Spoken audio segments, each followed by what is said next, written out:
In Matthew's account of the crucifixion, people mocked Jesus while he was hanging on the cross.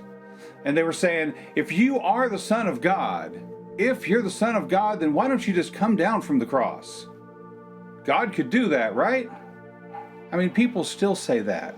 They say, if Jesus is so God in the flesh divine, then why was it so easy to kill him? They didn't even use real weapons. A hammer and nails? Come on. See, that's the wrong way of looking at it. It's not if Jesus is the divine Son of God, then he should come down. The truth is, since he's the divine Son of God, he has to stay up there. He can't come down, because that's the only way. It's the only way he's going to be able to save us. There was a sign over his head that said, Jesus is the King of the Jews. And it wasn't wrong, but it also wasn't complete, because he was the king of everyone else too. He was the promised Messiah. He is the promised Messiah. He's the one all the prophecies were talking about. Like Lamentations 3:19 says he would be offered gall, which he was on the cross.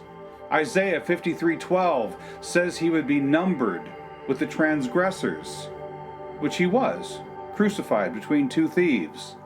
Psalm 22:18 says they would divide his garments. Well, that's a strange detail, because that's what happened. The Roman soldiers, they cast lots for his clothes. Psalm 22:7 says they would mock him. Psalm 22:8 even predicts what they would say when they mocked him. Let God deliver him if he can, if he wants to, if he desires. But see, he came to serve. He came to save. He came to die exactly like he did. Mocked, scorned, hated, ridiculed. That's how we treated God when he showed up to help us. We're kind of pathetic. What's mocked and shameful to the world, though, looks very different from the perspective of the gospel. Because the cross is our most precious treasure. It's our deepest joy. For those of us who believe, we see the glory of God in Jesus crucified. His death is our highest good.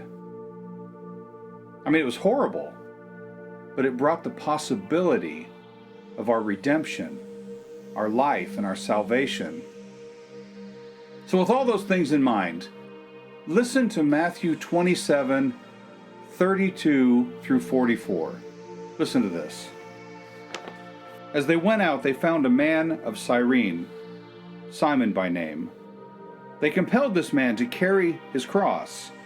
And when they came to a place called Golgotha, which means place of a skull, they offered him wine to drink, mixed with gall. But when he tasted it, he wouldn't drink it. And when they had crucified him, they divided his garments among them by casting lots. Then they sat down, and they kept watch over him there. And over his head they put this charge against him, which read, "This is Jesus, the King of the Jews." Then 2 robbers were crucified with him, one on the right and one on the left. And those who passed by derided him, wagging their heads and saying, "You would destroy the temple and build it in 3 days? Save yourself. If you are the Son of God, come down from the cross." So also the chief priests, with the scribes and the elders, mocked him, saying, "He saved others. He cannot save himself? He is the King of Israel. Let him come down now from the cross, and we will believe in him. He trusts in God. Let God deliver him now, if he desires him. For he said, 'I am the Son of God.'" And the robbers who were crucified with him also reviled him in the same way.